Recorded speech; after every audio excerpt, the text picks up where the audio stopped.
నమస్తే, welcome to HMTV special interview. ఇరు తెలుగు రాష్ట్రాల్లో ఎన్నికలు ముగిశాయి. ఎన్నికల ఫలితాల కోసం అందరూ ఆతృతగా ఎదురు చూస్తున్నారు. అయితే ఎన్నికల ప్రహసనంలో అందరి దృష్టిని ఆకర్షించిన నియోజకవర్గం ఏదైనా ఉందంటే అది పిఠాపురం నియోజకవర్గం అనుకోవచ్చు. ఎందుకంటే జనసేన అధినేత పవన్ కళ్యాణ్ అక్కడ పోటీ చేయడంతో ఒక్కసారిగా ఆ నియోజకవర్గానికి హైప్ నెలకొంది. అయితే ఎన్నికల్లో కూటమి అభ్యర్థిగా పవన్ కళ్యాణ్ అక్కడ పోటీ చేస్తున్నప్పటికీ తెలుగుదేశం, బీజేపీ నుంచి ఇటు కార్యకర్తలు, నాయకులు పెద్ద ఎత్తున 45 రోజులు దాదాపుగా అక్కడ ప్రచార కార్యక్రమాల్లో మునిగిపోయి పవన్ కళ్యాణ్ పనిచేశారు. ఈ ప్రచారానికి సంబంధించి మనతో మాట్లాడడానికి పిఠాపురం నియోజకవర్గ బీజేపీ ఇన్ఛార్జ్ కృష్ణరాజు గారు మనతో ఉన్నారు. ఆయన అడిగి మరిన్ని వివరాలు తెలుసుకుందాం. నమస్తే కృష్ణరాజు గారు. నమస్తే. ఎలా ఉన్నారు? బాగానే ఉన్నారు. పిఠాపురం నియోజకవర్గం పవన్ కళ్యాణ్ గారిని పోటీ చేయించారు, దగ్గరుండి ఆయన కోసం మీరు కష్టపడ్డారు. ఈ జర్నీలో ఏమనిపించింది మీకు? పవన్ కళ్యాణ్ గారితో క్యాంపెయినింగ్ అనే దాంట్లో మాత్రం ఐ ఫెల్ట్ ఇంత తొందరగా అయిపోయింది ఏంటి అనే భావన నాకు కలిగింది. కారణం ఏంటంటే ఈ క్యాంపెయిన్ ద్వారా పవన్ కళ్యాణ్ గారితో నేను ప్రయాణం చేసిన తీరులో చాలా నేర్చుకోగలిగాను. అలాగే ఆయన గురించి నేను చాలా విషయాల్లో అర్థం చేసుకోగలిగాను.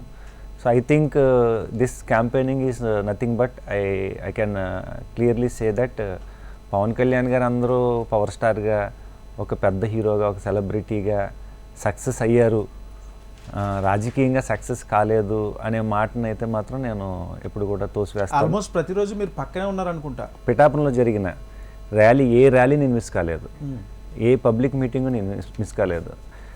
అలాగే ఆ వారాహి యాత్ర మీటింగ్స్ కూడా నేను మిస్ కాలేదు, డోర్ టు డోర్ క్యాంపెయిన్ కూడా మిస్ కాలేదు. సో ఆ విషయంలో మాత్రం పవన్ కళ్యాణ్ గారు నన్ను మెచ్చుకోవడంతో నాకు మరింత ఆనందాన్ని కలగజేసింది. సరే, ఇటు గెలుపుకి సంబంధించి ఎవరి లెక్కలు వాళ్ళు, ఎవరి అంచనాలు వాళ్ళు వేసుకుంటున్నారు. ఒకరు 1,00,000 మెజార్టీ అని మీ పార్టీ, మీ కూటమి సభ్యులు అంటుంటే అటుపక్క ప్రతిపక్షం కూడా వాళ్ళ లెక్క వాళ్ళు వేసుకుంటున్నారు. అసలు గెలుపుకి సంబంధించి పిఠాపురం నియోజకవర్గంలో అంటే మీకు అనిపించింది ఏంటి? ఏ విధంగా ఉండబోతుంది? పిఠాపురం యొక్క కాన్స్టిట్యున్సీలో జరిగే బ్యాటిల్ ఎలా ఉంటుంది, ఎలక్షన్ బ్యాటిల్ ఎలా ఉంటుంది అంటే ప్రతిరోజు కూడా ఈరోజు మెజారిటీ నాకు అనిపిస్తుండొచ్చు, రేపు మెజారిటీ రేపు మీకు అనిపిస్తుండొచ్చు. అలాంటిది హేమాహేమీలు ఓడిపోయిన సందర్భాలు కూడా మనం పిఠాపురంలో చూసాం. అలాంటిది పిఠాపురంలో పవన్ కళ్యాణ్ గారు వచ్చి నిలబడడం అనేది ఒక విధంగా ఆయన తీసుకున్న good step, at the same time ఒక డేరింగ్ స్టెప్ కూడా. కారణం ఏంటంటే వైసీపీ ప్రభుత్వం అన్ని రకాలుగా కూడా అష్టదిగ్బంధం చేసి పవన్ కళ్యాణ్ గారిని ఏదో రకంగా ఓడించాలనే ఆలోచన పెట్టుకున్నప్పటికీ కూడా ఆయన ఉన్న చతురత కానివ్వండి, అలాగే కూటమిగా అటు బీజేపీ నుంచి మేము ఇచ్చిన సపోర్ట్ కానివ్వండి, టీడీపీ నుంచి వాళ్ళు ఇచ్చిన సపోర్ట్ కానివ్వండి, ఇవన్నీ కూడా పవన్ కళ్యాణ్ గారికి డెఫినెట్గా ఆయనకున్న సెలబ్రిటీ, ఆయనకున్న స్పెషల్గా ఆయనకున్న క్యాడర్ కానివ్వండి, అలాగే ఆయనకున్న ప్రజల యొక్క అభిమానం కానివ్వండి, అలాగే ఫ్యాన్స్ కానివ్వండి, అలాగే రాజకీయంగా ఆయన యొక్క ఆలోచన విధానం, ఆయన విప్పే గలం, ఇవన్నీ కూడా ప్రజల్ని ఎంతో గట్టిగా ఆకర్షించుకున్నాయి. ప్రజలు ఏదైతే ఆశించారో పవన్ కళ్యాణ్ గారి దగ్గర నుంచి, సో అదే పవన్ కళ్యాణ్ గారికి ఇవ్వడానికి సిద్ధపడ్డారు అనేది ఆ క్యాంపెయిన్లో కనబడడం జరిగింది. సో ఉదాహరణకి ఇక్కడ పిఠాపురం ప్రజలు ఆలోచన చేసే విధానం ఏంటి అంటే ఒక్కసారి అవకాశం ఇవ్వాలి అనేది ఒకటి డెసిషన్ తీసుకున్నారని నాకు ఫస్ట్ అనిపించింది. రెండోది ఏంటంటే ప్రభుత్వం మారాలి, పిఠాపురం అభివృద్ధి చెందాలి. సో ఇది కేవలం పవన్ కళ్యాణ్ గారి వల్లే సాధ్యపడుతుందని రెండో పాయింట్గా తీసుకున్నారు. ఇక మూడో పాయింట్ ఏంటి అంటే పవన్ కళ్యాణ్ గారిని కనుక మనం నగ్గిస్తే మన యొక్క గళాన్ని రేపు అసెంబ్లీలో గట్టిగా వినిపించగలం. ఏ నాయకుడికి లేని ఆ టాలెంటు, ఏ నాయకుడికి లేని అంత ధైర్యం, ఏ నాయకుడికి లేని అంత ప్రజల పట్ల ఆ ప్రేమ, అభిమానం పవన్ కళ్యాణ్ గారికి ఉన్నదని వాళ్ళు నమ్మారు. సో ఈ 3 పాయింట్ల మీద ఆయన్ని ఎక్కువగా ప్రజలు ఎక్స్పెక్ట్ చేశారు. దానికి తగ్గట్టుగా ఆయన కూడా ప్రతి విషయంలోనే కూడా ఫుల్ఫిల్ చేసుకుంటూ, ప్రతి క్యాంపెయిన్లోనే కూడా అక్కడ సమస్యల్ని తెలుసుకుంటూ, అలాగే చాలామంది ప్రజలు ఆయన దగ్గరకు వచ్చి ఒక సీఎంకో లేదంటే ఒక మినిస్టర్కో వినతిపత్రాలు ఏదైతే ఇస్తారో అలాంటి వినతిపత్రాలు ఆయనకి ఇవ్వడం, దాన్ని ఆయన చాలా సీరియస్గా తీసుకుని, ఎందుకంటే ప్రచారం జరుగుతున్నప్పుడు సాధారణంగా వినతిపత్రాలు తీసుకుని పక్కన పెట్టేస్తారు. ఈయన ఎప్పుడు అసలు పిఏకి ఇచ్చిన సందర్భాలు కానీ, పక్కన పడేసిన సందర్భాలు కానీ నేను ఇప్పుడు వచ్చి చూడలేదు. తీసుకుంటారు, చదువుతారు, ప్రతి సమస్యని చదువుతారు, కానీ సమయం తక్కువ ఉంటుంది కాబట్టి చదువుతారు, మళ్ళీ జేబులో పెట్టుకుంటారు, మళ్ళీ క్యాంపెయిన్ జరుగుతూ ఉంటుంది, మళ్ళీ తీస్తారు, మళ్ళీ చదువుతారు, మధ్యలో ఏమైనా చిన్న వస్తే ఒకసారి అడుగుతారు, ఇది చాలా ఇంపార్టెంట్ అని గుర్తు చేస్తారు. నాకు అప్పుడు అనిపించింది ఈయన అసలు ఇంకా ఎమ్మెల్యే కాలేదు, ఈయన ఇంకా ఏ మినిస్టర్ కాదు. అయినా కానీ ప్రజల పట్ల ఇంత స్పీడ్గా ఈ అప్లికేషన్స్ తీసుకోవడం ఏంటి, దాన్ని ఇలా ఫాలో అవడం ఏంటి అని నాకు ఒక భావన కలిగింది. సాధారణంగా ఏ నాయకుడైనా సరే సాధారణంగా జనం చూసి వెళ్ళిపోవడం సహజం. కానీ పవన్ కళ్యాణ్ గారి విషయంలో ఆయన పిఠాపురానికి వచ్చేవారు, ఆయన సీట్ని నగ్గించుకోలేని బాధ్యత ఆయన మీద ఉన్నది. కానీ ఆయన బాధ్యతని మేము మోసేవాళ్ళం, నేను కానీ వర్మ గారు కానీ టీడీపీ నుంచి మేము మోసేవాళ్ళం. కాబట్టి ఆయనకి ఏం చెప్పేవాళ్ళం అంటే, మీరు రిలాక్స్డ్గా ఉండండి, మీరు పిఠాపురం నగ్గించే బాధ్యతను మేము ఎంతో కొంత తీసుకుంటాము, బట్ మీరు స్టేట్కి వెళ్ళి చేయాల్సిన కూటమి ప్రభుత్వాన్ని ఏర్పాటు చేయాల్సిన బాధ్యత మీ మీద ఉంది కాబట్టి, మీకు కూడా పట్టుంది కాబట్టి స్థానిక కార్యకర్తలు నాయకులు. ఒకటి కృష్ణరాజు గారు, కూటమి అభ్యర్థి ప్రకటించిన వెంటనే కూటమికి సంబంధించి ఇక్కడ 3 పార్టీల ఆస్పిరెంట్స్ ఉంటారు. మీరు ప్రత్యేకంగా బీజేపీకి సంబంధించి లేకపోతే టీడీపీ నుంచి వరం గారు కానీ, అంటే మీ కార్యకర్తల్ని మీ నాయకుల్ని కొంచెం సమన్వయం చేయడం ఎవరికైనా కొంచెం ఇష్యూవే. అంటే పిఠాపురం వచ్చేసరికి ఏ విధంగా సమన్వయం చేసుకున్నారు? నాకు హైకమాండ్ కానివ్వండి, మా స్టేట్ పార్టీ కానివ్వండి, నన్ను ఇన్ఛార్జిగా అంటే కన్వీనర్గా అపాయింట్ చేసినప్పుడు చాలా క్లియర్గా చెప్పడం ఏంటంటే, మీరు ముందుకు వెళ్ళండి, ప్రజాక్షేత్రంలో నెగ్గికి రండి, but at the same time రేపు జనసేన నుంచి ఎవరైనా వస్తే కనుక, ఒక బలమైన అభ్యర్థి వచ్చినా కానీ అలాంటి సందర్భం వచ్చినప్పుడు మీరు సాక్రిఫైస్ చేయడానికి కూడా మీరు సిద్ధపడాలి అనేసి విషయం నాకు ముందు చెప్పడంతో నేను కొంచెం ప్రిపేర్డ్గా ఉన్నాను. పిఠాపురం గతంలో ఎమ్మెల్యే సీటు బీజేపీకి నగ్గింది, అలాగే ఎంపీ సీటు కాకినాడ జిల్లాకు సంబంధించి బీజేపీ నగ్గింది, అలాగే 2004లోనేమో ఎమ్మెల్యే నగ్గింది. ఎస్. సో అలాంటి హిస్టరీ పిఠాపురానికి ఉన్నది కాబట్టి, పిఠాపురం అనేది ఒక విన్నింగ్ ఛాన్స్ ఫర్ బీజేపీ కాబట్టి, అటు ఆల్రెడీ ప్రూవెన్ ఉన్నది కాబట్టి కొంచెం ఆ బాధ్యత నాకు ఇవ్వడం నాకు చాలా ఆనందదాయకం అనిపించింది. స్థానికుడిగా, కొంచెం చదువుకున్నవాడిగా, అలాగే ఆర్థికంగా బలోపేతంగా ఉన్నవాడిగా నేను ఏదో రకంగా నేను చేసుకోగలను అనే భావంతో నేను మ్యాక్సిమం కృషి చేశాను. అట్ ద సేమ్ టైం నేను మైండ్లో పెట్టుకున్నా, రేపు ఎటువంటి పరిస్థితుల్లో ఆ రోజుల్లో కూడా కొంచెం మాట వచ్చేది, పవన్ కళ్యాణ్ గారు వచ్చే అవకాశాలు ఉన్నాయి అనేసి. అలాంటి అవకాశం ఉన్నది అని అనుకుంటే డెఫినెట్గా మనం స్వాగతించాలి, సాక్రిఫైస్ చేయాలి. సాక్రిఫైస్ చేయడానికి మాటలతో కాదు, డెఫినెట్గా మనం ఓట్ని ట్రాన్స్ఫర్ చేయాలి. బీజేపీకి ఏదైతే ఓట్ బ్యాంక్ ఉందో 30,000 లేదంటే 50,000 ఏదో ఓట్ బ్యాంక్ ఉందో, ఆ ఓట్ బ్యాంక్ని ఎలాగైనా సరే పవన్ కళ్యాణ్ గారికి, జనసేనకి ట్రాన్స్ఫర్ చేయాలి అనే భావన ఆ రోజే నేను ప్రణాళిక పెట్టుకున్నాను. కాబట్టి అది నాకు ఈరోజు సాధ్యపడింది. దానికి తగ్గట్టుగా మొత్తం ఓట్ బ్యాంక్ని అంతా ట్రాన్స్ఫర్ చేయగలిగాము. రెండోది ఏంటి అంటే, క్యాడర్ను సమన్వయపరచడం అనేది చిన్న విషయం కాదు. బట్ బీజేపీలో ఏంటంటే క్యాడర్కి ఒక రకమైన క్రమశిక్షణ ఉంటారు కాబట్టి, దాంట్లో భాగంగా క్యాడర్ స్టార్టింగ్లో కొంచెం ఒక 10 days ఎంతో టైం పట్టినా కానీ తర్వాత క్యాడర్ కూడా బాగా అర్థం చేసుకుని ముందుకు వెళ్ళాలి అనే ఒక నిర్ణయం తీసుకుని క్యాడర్ కూడా చాలా చక్కగా సపోర్ట్ చేశారు. బట్ ఓన్లీ చిన్న ఇబ్బందులు ఎక్కడైనా కలిగినాయి అంటే, పవన్ కళ్యాణ్ గారికి సహజంగా సాధారణంగా టైం ఎక్కువగా ఉండేది కాదు. ఎందుకంటే రాష్ట్రం అంతా తిరగడం, మళ్ళీ పిఠాపురం వచ్చి మళ్ళీ ఎక్కడ పర్యటించాలి, ఎవరిని ఎక్కువగా కలిసే పరిస్థితి అదేది ఉండేది కాదు. సో నాకు అధిష్టానం పురంధేశ్వరి గారు కానివ్వండి, మా మేడము, అలాగే మధుకర్జీ కానివ్వండి, వాళ్ళు పదే చెప్పేవారు, ఎటువంటి పరిస్థితుల్లో మీరు పవన్ కళ్యాణ్ గారిని కంఫర్టబుల్ స్టేజ్లోనే ఉంచాలి, ఏ విషయంలోని ఇబ్బంది పెట్టకూడదు. ఆయనతో ఒకటి మాట్లాడినేవాడిని, మీరు నెగ్గిన తర్వాత మాత్రం మా క్యాడర్కి మీరు ఫోటో ఇవ్వాలి అంటే ఆయన కూడా నవ్వుతా సమాధానం ఉండేది. అది ఆ రకంగా క్యాడర్ కూడా చాలా పాజిటివ్గా పనిచేశారు. అలాగే కార్యకర్తలు కానివ్వండి, అలాగే ఆర్ఎస్ఎస్ రియల్గా మాకు మా బ్యాక్ బోను, వాళ్ళందరూ కూడా చాలా చక్కగా ముందుకొచ్చి సహాయ సహకారాలు అందించారు. ఒకటి కృష్ణరాజు గారు, మీకు వ్యక్తిగతంగా 10 ఏళ్ల నుంచి పార్టీలో కొనసాగుతున్నారు. ఎన్నో సేవా కార్యక్రమాలు కానీ, లేకపోతే ఎన్నో పోరాటాలు, ఎన్నో ప్రజా సమస్యలకు సంబంధించి ముందు నడిపించిన నేపథ్యంలో మీకు కూడా కొంచెం యాస్పిరేషన్ ఉంటుంది కదా, మనం పోటీ చేయాలనో గెలుపొందాలనో మీ పర్సనల్గా. కానీ అక్కడ పవన్ కళ్యాణ్ గారు రావడంతో కొంచెం నిరాశ చెందారని అనుకుంటున్నాను. అంటే పర్సనల్గా చూసుకుంటే, అంటే పార్టీ పరంగా మీరు సపోర్ట్ చేశారు, పార్టీ విధానాలని పార్టీ విధేయుడిగా మీరు ఖచ్చితంగా ఫాలో అయ్యారు. కానీ వ్యక్తిగతంగా కొంచెం మనకు కూడా ఉంటుంది కదా. నా సొంత అసెంబ్లీ కాబట్టి, సొంత ఊరు కాబట్టి డెఫినెట్గా అక్కడుండి నేను నెగ్గి ప్రజలకి సేవ చేయాలి, పిఠాపురాన్ని అభివృద్ధి పరచాలని సహజంగా ఉండడం వాస్తవం. ఎప్పుడైతే పవన్ కళ్యాణ్ గారితో పొలిటికల్ జర్నీ స్టార్ట్ చేశానో ఆ రోజు నన్ను తమ్ముడుగానే చూశాడు. పవన్ కళ్యాణ్ గారితో ట్రావెల్ చేసినందుకు నేను ఫీల్ కాలేదు, ఈవెన్ నా ఫ్యామిలీ కూడా ఫీల్ కాలేదు. ఎందుకంటే మాది బుర్రావర్ ఫ్యామిలీ, చాలా పెద్ద ఫ్యామిలీ, మాకు చాలా ఓట్ బ్యాంక్ ఉంటుంది. అలాగే మా ఫ్యామిలీలో చాలామంది అసలు కింగ్ మేకర్స్గా ఉంటాం మేము. అంటే పొలిటికల్గా మండలం అంటేనే హెడ్ క్వార్టర్స్ పిఠాపురం రూరల్ మండలానికి. సో అక్కడి నుంచి ఎమ్మెల్యేలు ఎంతోమంది తయారయ్యారు, మినిస్టర్లు తయారయ్యారు. అలాగే పవన్ కళ్యాణ్ గారు సినిమాలు పరంగా కానీ, ఆ పరంగా కానీ సహజంగా ఆయన అంటే అభిమానం మనకి సహజంగా ఉంటుంది. సో ఇవన్నీ జత కలిపితే నాకు పవన్ కళ్యాణ్ గారితో ట్రావెల్ చేసినందుకు నేను ఫీల్ కాలేదు, ఈవెన్ నా ఫ్యామిలీ కూడా ఫీల్ కాలేదు. పవన్ కళ్యాణ్ గారు గృహప్రవేశానికి మా ఫ్యామిలీని కూడా రమ్మన్నారు, ఆయనతో పాటు పూజలు కూర్చోబెట్టి మా ఫ్యామిలీతో పూజలు చేశారు. అక్కడ మా ఫ్యామిలీ అందరూ కూడా చాలా హ్యాపీగా ఆయనకి ఇంకా అభిమానులు, అంటే ఆల్రెడీ అభిమానులు ఇంకొంచెం అభిమానం మరింత గట్టిగా పెరగడం, అలాగే తర్వాత మా మదర్తో ఆయన మాట్లాడి ఆవిడ దీవెనలు తీసుకోవడం. నాకు అప్పుడు అనిపించింది ఈయన స్మాల్ పర్సన్ కాదు, చాలా కల్చర్డ్ పర్సన్. అలాగే పవన్ కళ్యాణ్ గారు పదే పదే నేను బీజేపీ ప్రధానమంత్రి నరేంద్ర మోడీ గారి అభిమానిని, ఆయనకి నాకున్న సాన్నిహిత్యంతో పాటు మీకు కూడా నేను చాలా సన్నిహితుడిగా నన్ను ఆదరించండి, స్వీకరించండి ఆయన పదే పదే చెప్పడం, ఇవంతా కూడా క్యాడర్ని ఆయనే నేను బ్యాలెన్స్ చేసుకున్న దానికన్నా ఆయన ఎక్కువ బ్యాలెన్స్ చేసుకున్నారేమో అని నాకు ఒక భావన కలిగింది. బీజేపీ, జనసేన, టీడీపీ ఈ పొత్తు రాష్ట్ర ప్రయోజనాల కోసమా లేకపోతే వ్యక్తిగత స్వార్థం కోసమా, ఎలక్షన్ స్టంటా? దీని మీద చాలా విమర్శలు వస్తున్నాయి. డెఫినెట్గా రాష్ట్ర ప్రయోజనాల కోసమే.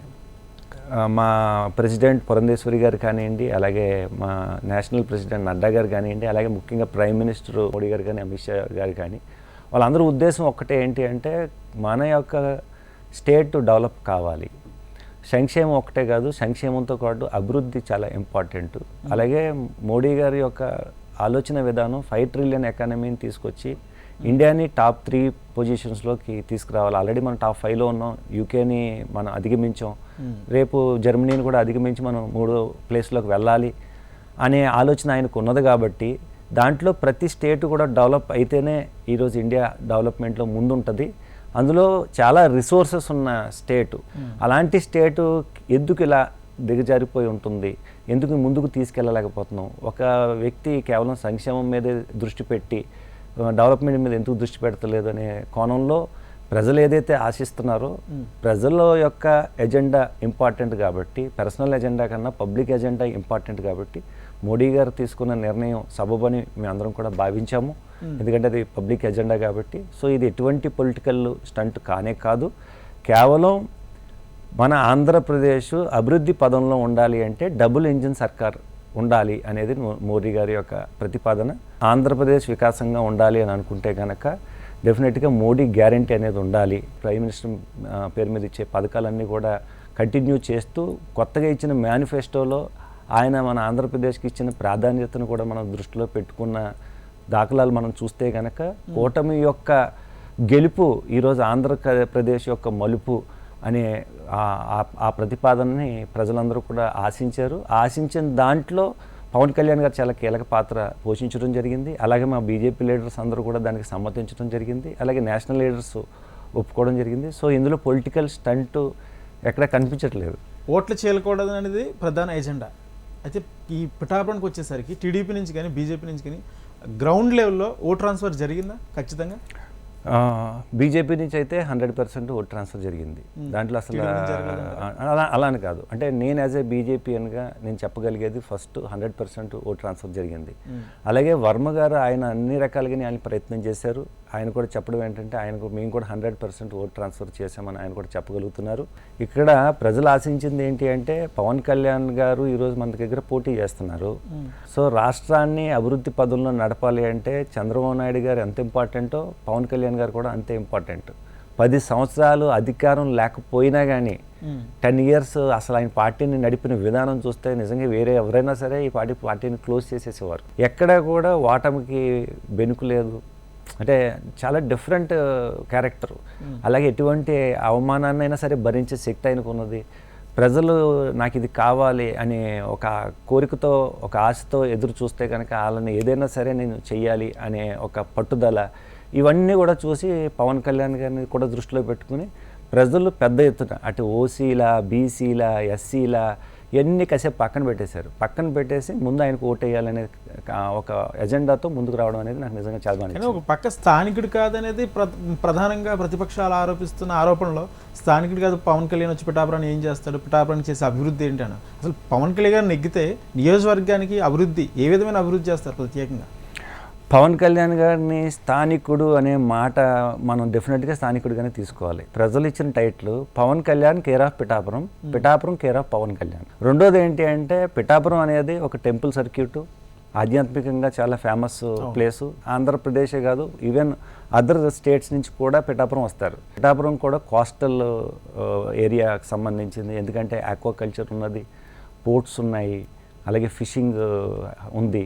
సో వీటిలన్నిటిని కూడా దృష్టిలో పెట్టుకుని వాళ్ళ ఆ ఏరియాని ఆయన ప్రత్యేకించి విజిట్ చేసి వాళ్ళ సమస్యలు తెలుసుకుని దాన్ని ఎలా డెవలప్ చేయాలనే ఆలోచనతో ముందుకెళ్ళడం. అలాగే ఉప్పాడ శారీస్ అనేది చాలా ఫేమస్. ఎస్, అలాంటి చేనేత సమస్యలు కానీ దాని యొక్క కల్చర్ని కానీ దాన్ని ఎలా డెవలప్ చేయాలి, ఉప్పాడ బ్రాండ్ని, ఉప్పాడ శారీస్ని తీసుకెళ్ళాలని ఆయన పదే పదే మాట్లాడడం. సో ఒక నాయకుడికి ఉండాల్సింది ఏంటి అంటే స్థానికంగా ఉన్న సిస్టమ్ని కానీ స్థానికంగా ఉన్న రిసోర్సెస్ని కానీ వెలికి తీసి దాన్ని పట్టుకుని దాన్ని డెవలప్ చేయాలనే ఆలోచన కలగాలి. అది ఆలోచన పవన్ కళ్యాణ్ గారి దగ్గర నేను చూడడం జరిగింది. ఇక్కడ ఆయన సింపతి గెయిన్ చేయరు. నేను అబ్జర్వ్ చేసిందంటే ఎవరన్నా వ్యక్తి సింపతితో కనిపిస్తే ఎంపతి చూపిస్తారు, వాళ్ళని ఏదో విధంగా ఆదుకోవాలని ప్రయత్నం చేస్తారు. ఉదాహరణకి పక్క అసెంబ్లీకి వెళ్ళి లేదంటే పక్క జిల్లాకి వెళ్ళి ప్రచారానికి వెళ్తే వచ్చేటప్పుడు చిన్నపిల్లలాగా ఏదో ఒక దెబ్బ తగిలించుకుని వచ్చేవారు. కొన్ని సందర్భాల్లో ఒక సందర్భంలో కాలు ఏలు చాలా గట్టిగా దెబ్బ తగిలింది. అసలు నాలంటోడు ఎవడైనా అయితే డెఫినెట్గా ప్రచారానికి రాడు. బట్ అలాంటిది ఆయన ప్రచారానికి వచ్చి ఒంటికాలతో ప్రచారం చేశాడు ఆయన. నాకు ఆశ్చర్యం అనిపించింది. మీరు రెస్ట్ తీసుకోవచ్చు అంటే అసలు దీని గురించి మాట్లాడదు, దీని గురించి అసలు పట్టించుకోవద్దు, భోజనం తినకుండా నీళ్లు తాకుండా ప్రచారం చేయడం అనేది చిన్న విషయం కాదు. అప్పుడు నాకు అనిపించింది ఇతనిలో ఎంతో కమిట్మెంట్ ఉంది. ఎక్కడి నుంచి వస్తుంది బలం అని అనుకుంటే నేను అడిగేవాడిని ఏంటంటే ఇలా అనేవాడు. చాలా బాడీ లాంగ్వేజ్తో మాట్లాడతాడు ఆయన. అసలు మాటలు చాలా తక్కువ, కళ్ళతో మాట్లాడతాడు, బాడీ లాంగ్వేజ్తో మాట్లాడతాడు. ప్రజలే నా బలం, వీళ్ళే నా బలం అనే ఒక సాంకేతం నాకు కనిపించింది. అలాగే ఆయన ఒక సందర్భంలో అయితే 102, 103 డిగ్రీస్ ఫేవర్తో ఉన్నాడు. అలాంటి ఫేవర్లో ఉన్నప్పుడు కూడా ఆయన ప్రచారం చేయగలిగాడు అంటే ప్రజలందరినీ కూడా ఏదో రకంగా సాటిస్ఫై చేయాలి.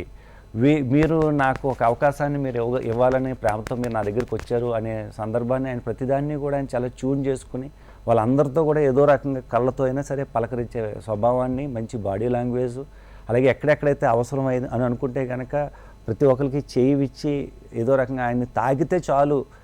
కొంతమంది జనం ఏంటంటే ఈయన్ని ఒక ఫ్యాన్గానే కాకుండా ఇతను ఒక దేవుడిగా చూసిన సందర్భాలు కూడా నేను చూసాను. ఆయన దగ్గర ఉంటే ఒక రకమైన కంఫర్ట్, ఒక రకమైన ఎనర్జీ, ఆ కళ్ళల్లో నుంచి ఒక కాంతి, మనసు, హార్ట్ చాలా మంచిది.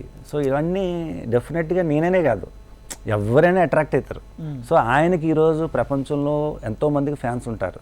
కానీ ఆయనకున్న ఫ్యాన్స్ ప్రాణాలు ఇవ్వడానికి కూడా సిద్ధంగా ఉన్నారు అంటే ఆయన క్యాడర్ని చూస్తే చాలా ఆశ్చర్యం అనిపిస్తుంది. డౌన్ టు ఎర్త్ ఉండే వ్యక్తి, చాలా డౌన్ టు ఎర్త్ ఉండే వ్యక్తి. దానికి తగ్గట్టుగా ఈయన లక్షణాలు వాళ్ళ క్యాడర్ కూడా వచ్చేసినాయి. ఈయనకి ఎటువంటి లక్షణాలు అయితే ఉన్నాయి. పవన్ కళ్యాణ్ గారికి ఉన్న శాంతం నేను చూశాను, ఆయనకున్న కోపం నేను చూశాను. పవన్ కళ్యాణ్ గారు ఎక్కడ తగ్గాలో నేను చూశాను, ఎక్కడ నెగ్గుతారో నేను చూశాను. క్యాడర్ కూడా అదే తత్వం ఆయన ఉండడం నాకు నిజంగా చాలా ఆశ్చర్యం అనిపించింది. కారణం ఏంటంటే మొన్న జరిగిన ఎలక్షన్స్లో ఎలక్షన్ ఏజెంట్స్గా మేము అందరం కూడా వెళ్ళడం జరిగింది. నేను వెళ్ళాను, నాగబాబు గారు వెళ్ళారు, వర్మ గారు వెళ్ళారు. నాకు ఆశ్చర్యం అనిపించింది ఏంటి అంటే ఏ బూత్కి వెళ్ళినా కానీ 50 to 100 మెంబర్స్ జన సైనికులు కనిపించేవారు. ఆ పోలింగ్ 12 o'clock వరకు జరిగింది అంటే జన సైనికులు అక్కడే ఉండేవారు. అంటే ఈవెన్ బీజేపీ కార్యకర్తలు, టీడీపీ తమ్ముళ్ళు ఉన్నప్పటికీ కూడా వీళ్ళ యొక్క రోల్ నాకు చాలా డెడికేటెడ్గా అనిపించి ప్రతి జన సైనికుల్లోనే కూడా నేను పవన్ కళ్యాణ్ గారిని చూసుకున్నాను, చూడగలిగాను. అంటే this is not a small thing. ఒకవేళ కూటమి అధికారంలోకి వస్తే 5 సంవత్సరాలు ఆ కూటమి కొనసాగుతుందని భావిస్తున్నారు? పక్కా భావిస్తున్నాను. ఎందుకంటే ఇది ఒక ఎజెండాతో స్టార్ట్ అయ్యింది. ఏంటి ఆ ఎజెండా? సింపుల్గా మన ఆంధ్రప్రదేశ్ని వన్ ఆఫ్ ద మోడల్ స్టేట్గా చూడాలనేది కూటమి యొక్క ఏర్పాటుకి కారణం. సో ఇది ఇమీడియట్గా జరిగిపోయే పని కాదు. డెఫినెట్గా ఇది 5 సంవత్సరాలు పడుతుంది. ఈ 5 సంవత్సరాల్లో డెఫినెట్గా కూటమి కలిసికట్టుగా ఉండి అన్ని రకాలుగానే అభివృద్ధి పరుస్తుందని నేనైతే విశ్వసిస్తున్నాను. 5 సంవత్సరాల మ్యాండేట్ ఇవ్వడం కోసమే ప్రజలందరూ కూడా ఈరోజు ఓటేశారు. సో డెఫినెట్గా పవన్ కళ్యాణ్ గారి గెలుపు ఎంత ఇంపార్టెంటో కూటమి గెలుపు కూడా అంతే ఇంపార్టెంట్. సో ఈరోజు నేను పిఠాపురం నుంచి కూర్చుని నేను చూసి మాట్లాడుతున్నాను. Maybe I'm wrong, I'm right అనేది నాకు తెలియకపోతుండొచ్చు. బట్ మై సెన్స్, నా సెన్స్ ఏం చెప్తున్నది అంటే ప్రజలు ప్రతి చోట కూడా ఒకే భావన వ్యక్తపరుస్తారు. సో స్టేట్ అంతా కూడా ఇదే భావన వ్యక్తపరుస్తున్నారనే భావన నాలో కలిగి డెఫినెట్గా ప్రజలు 5 సంవత్సరాలు కూటమికి మ్యాండేట్ ఇస్తారు. పవన్ కళ్యాణ్ గారిని అత్యధిక మెజారిటీతో నెగ్గిస్తారు. బీజేపీ ముఖ్యంగా మా ప్రధానమంత్రి నరేంద్ర మోడీ గారు 1000 కళ్ళతో ఆశతో సౌత్ ఇండియాలో ముఖ్యంగా ఆంధ్రప్రదేశ్ని ఉన్నతమైన రాష్ట్రంగా చూడాలని, అందులోని పవన్ కళ్యాణ్ గారికి ఆయనకున్న మంచి సత్సంబంధాలు కావచ్చు, అలాగే ప్రజల పట్ల ఆయనకున్న ప్రేమాభిమానాలు కావచ్చు, డెఫినెట్గా our state is going to be number 1 అని నేను భావిస్తున్నాను. Because of Modiji and because of Pawan Kalyan గారు, అఫ్ కోర్స్ మన చంద్రబాబు నాయుడు గారి యొక్క సహకారం. ఒకటి ఎన్నికల ప్రచారంలో మీరు చాలా కష్టపడి ప్రచారం నిర్వహించారు. ఇటు పవన్ కళ్యాణ్ గారి తరపు నుంచి కుటుంబ సభ్యులు కూడా ప్రచారం నిర్వహించారు. ఇటు వరుణ్ తేజ్ కానీ, లేకపోతే సాయిధరమ్ తేజ్ కానీ, మిగిలిన వైష్ణవ్ కానీ, వాళ్ళ ప్రచార పర్వం ఎంతవరకు ప్లస్ అయ్యే అవకాశం కనిపిస్తుంది? అంటే ఇక్కడ మెయిన్ నాకు అబ్జర్వ్ చేసింది ఏంటంటే, పవన్ కళ్యాణ్ గారు ఎప్పుడైతే పిఠాపురం వదిలి వేరే ఊరు వెళ్ళడం కానీ, వేరే జిల్లాకి వెళ్ళడం సందర్భంలో మొత్తం కథంతా నడిపించింది వెనకాల ఉండి నాగబాబు గారు. అసలు అప్రిషియేట్ చేయాల్సింది నాగబాబు గారిని. చాలామంది విషయం తెలియదు చాలామందికి. నేను దగ్గర కోణంలోంచి చూశాను కాబట్టి ఆయన వేసే స్ట్రాటజీస్, ఆయన చేసే సమన్వయం, క్యాడర్ని సమాధానపరిచే తీరు, ప్లానింగ్, నిజంగా చెప్పాలంటే ఈరోజు వాళ్ళ అబ్బాయి వరుణ్ తేజ్ గారు కానివ్వండి, అలాగే మేనల్లుడు సాయిధరమ్ తేజ్ కానివ్వండి, అలాగే వైష్ణవ్ తేజ్ గారు కానివ్వండి, వీళ్ళందరూ వచ్చి చాలా అసలు నాకు తెలిసి వాళ్ళు కూడా భోజనం చేసేవారు కాదు, మంచినీళ్ళు కూడా తాగేవారు కాదు. ప్రచారం చాలా ముమ్మరంగా తిరిగేవారు, అలాగే చాలా చక్కగా మాట్లాడేవారు. ఒక్కొక్కళ్ళ దగ్గర ఒక్కొక్క లక్షణం. ఒక్కొక్కసారి వాళ్ళు చూస్తే నాకు పవన్ కళ్యాణ్ గారి లక్షణాలు కనిపించే, ఓ పక్కన నాగబాబు గారి లక్షణాలు కనిపించే, ఒక్కొక్కసారి చిన్నపిల్లలు అనిపించేవారు. బట్ ఎవ్రీథింగ్ ఏదో ఒకటి నేర్చుకుని ప్రజలను ఏదో రకంగా సంతోషపరచాలి, ఏదో రకంగా వాళ్ళకి ఇది చేయాలని ప్రతి ఒక్కళ్ళు వాళ్ళు వచ్చిన మాట ఏంటంటే పిఠాపురం మాది అని ఒక భరోసాను వాళ్ళు కూడా కల్పించడం నాకు నచ్చింది. పిఠాపురంలో మహిళలు సహజంగా బయటకు రారు. సో ఆ మహిళల్ని ఏ రకంగా మనం మోటివేట్ చేయాలి అనే ఆలోచన దగ్గర నాగబాబు గారు వాళ్ళ వైఫ్ని ఆయన హైదరాబాద్ నుంచి పిలిపించడం, 15 రోజులు ఆవిడ ప్రచారం చేయడం. ఆ ప్రచారంలో భాగంగా మా వైఫ్ డాక్టర్ దివ్య కూడా పద్మగారితోనే కూడా ఉండి 15 రోజులు తను కూడా ప్రచారం చేసింది. తను కూడా చెప్తూ ఉండేది, మేడం చాలా డౌన్ టు ద ఎర్త్. ఏంటి ఇంట్లో అందరూ డౌన్ టు ద ఎర్తేనా? మేము ఇలాగే మాట్లాడుకునే ఉన్నాం. ఆ యాక్టర్స్ అందరినీ చూసాం, వాళ్ళ ఫ్యామిలీలో మెగా ఫ్యామిలీ అందరినీ చూసాం, అందరూ డౌన్ టు ద ఎర్తే. ఈవిడైతే అసలు ర్యాలీస్కి అంటే కారు ఇచ్చి ర్యాలీ ఇస్తే ఆవిడ ర్యాలీలో ఎక్కడ నుంచునేవారు కాదు.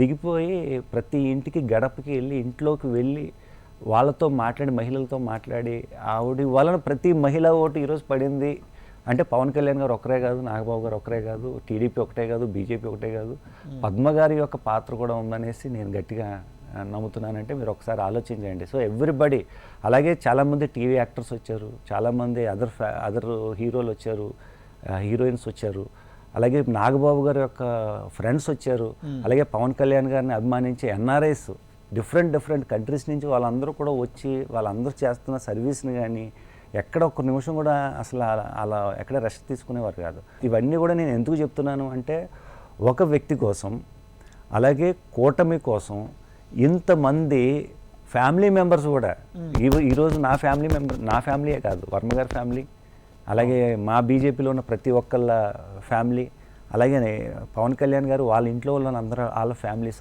అందరూ ఇన్వాల్వ్ అయ్యి ఎన్ఆర్ఐస్ కూడా వచ్చి అందరూ ఎక్కడికెక్కడ సర్దుబాట్లు చేసి అందరినీ ఆకర్షితం చేసుకుని ప్రతి ఒక్కరు కూడా మేము పిఠాపురం అభివృద్ధిలో మేము కూడా భాగస్వామ్యం అవుతాం అని ఒక భరోసాను కలిగించారు. ఒకటి ఫైనల్గా మా ప్రేక్షకులకి ఏం చెప్తారు? పవన్ కళ్యాణ్ గారితో మీకున్న అనుభవాలు, ఈ ఎన్నికల ప్రస్తావన చాలా దగ్గరగా చూశారు, వారితో మీకున్న అనుభవాలు ఏమని చెప్తారు? పవన్ కళ్యాణ్ గారి గురించి చెప్పాలి అంటే ఆయన చాలా కమిటెడ్ పర్సన్, అలాగే ఆయనకి మంచి పేషెన్స్ ఉంది, అలాగే is a very Brave. So ఈ 3 లక్షణాలు పవన్ కళ్యాణ్ గారిలో ఉన్నాయి కాబట్టి ఆయన డెఫినెట్గా చాలా ఉన్నత శిఖరాలకి వెళ్తారు. ఆయన్ని నమ్ముకున్న వాళ్ళు ఎవరన్నా సరే డెఫినెట్గా అంత ఎనర్జీతోనే ముందుకెళ్తారని నేను ఒకటి భావిస్తున్నాను. అలాగే after Modiji one of the my favourite politician ఎవరైనా ఉన్నారంటే he is also one. Pawan Kalyan గారు కూడా one of my favourite politician. అంతేకాదు మెయిన్ ఏంటంటే పవన్ కళ్యాణ్ గారిని యునైటెడ్ నేషన్స్ రిప్రజెంటేటివ్గా ఇండియా నుంచి పిలవడం అనేది చిన్న విషయం కాదు. అట్ ద సేమ్ టైం నాకు కొన్ని హ్యాపీయెస్ట్ మూమెంట్స్ పవన్ కళ్యాణ్ గారితో నాకు కనిపించిన మూమెంట్స్ ఏంటి అంటే, ఒక సందర్భంలో ఆయనతో మేము విదేశాల్లో ఎక్కువగా వ్యాపారాలు చేసుకుంటున్నాం కదా, నేను విదేశాలకి అది వెళ్తున్నప్పుడు ఇంతకు ముందు అలా ఉండేది కాదు, బిఫోర్ మోడీ వేరేగా ఉండేది. ఆఫ్టర్ మోడీ వచ్చిన తర్వాత మాకు విపరీతమైన గౌరవం పెరిగింది, మేము కాలు వేసుకుని ఎగరేసుకుని తిరుగుతున్నాము అని అనేవాడు నేను. అంటే ఆయన అనేవారు, తొందరలో ఆంధ్రప్రదేశ్లో కూడా కాలు ఎగరేసుకుని తిరిగేటట్టు చేద్దాంలే అంటే అంత కాన్ఫిడెన్స్ ఆయన ఇవ్వడం. అలాగే ఆయన హెలికాప్టర్ ఎక్కేటప్పుడు కానీ హెలికాప్టర్ దిగేటప్పుడు కానీ కృష్ణరాజు ఉన్నాడా వచ్చాడా అని అడగడం, అలాగే నాతో చాలా చనువుగా మాట్లాడడం, 2-3 విషయాలు డిస్కస్ చేసి ఆయన హెలికాప్టర్ ఎక్కడం, అది నాకు బాగా చాలా నచ్చిన అంశం. అలాగే ఒక పాయింట్ ఆఫ్ వ్యూలో మా ఊరు మల్లవని ఆల్రెడీ మీకు చెప్పాను. అలా ఒక సందర్భంలో ఆయన హెలికాప్టర్ టైం అయిపోతుంది, ఎందుకంటే ఒక హెలికాప్టర్ టైం మిస్ అయిందంటే దానికి స్లాట్ దొరకడం చాలా కష్టం, ఇట్స్ ఎన్ ఎక్స్పెన్సివ్ అండ్ టెక్నికల్గా ఇట్ ఇస్ నాట్ పాసిబుల్. అలాంటి సమయంలో సమయం తక్కువ ఉందనేసి ఆయన షార్ట్ కట్ జర్నీ చేసి హెలికాప్టర్ దగ్గరికి వెళ్ళాలనే ఆలోచనలో ఉండగా నేను జస్ట్ మనసులో అడుగుదాం అనుకుంటున్నాను, మరి నా ఊరు ఉండిపోయింది కదా మరి అని అడుగుదాం అనుకుంటే, ఇది ఊరు ఉండిపోయింది కదా రండి మనం మీ ఊరు వెళ్దాం అని చెప్పి ఆయన మళ్ళీ కారులో నన్ను ఎక్కించుకొని ఇమ్మీడియట్గా మా ఊరికి వెళ్ళి మళ్ళీ అక్కడ అందరినీ కూడా కలిసి అభివాదం చేయడం అనేది నేను అసలు నా లైఫ్లో నేను మర్చిపోను. కారణం ఏంటంటే పవన్ కళ్యాణ్ గారు, నాగబాబు గారు, అలాగే పద్మ గారు ముగ్గురు కూడా మల్లం వచ్చి ఏ గ్రామానికి కూడా ముగ్గురు కలిసి ఎంత టైం ఇవ్వడం అనేది నేను చూడలేదు. సో ఈ రకంగా ఆయన నాకు పర్సనల్గా నా హార్ట్ని విన్ చేశారు.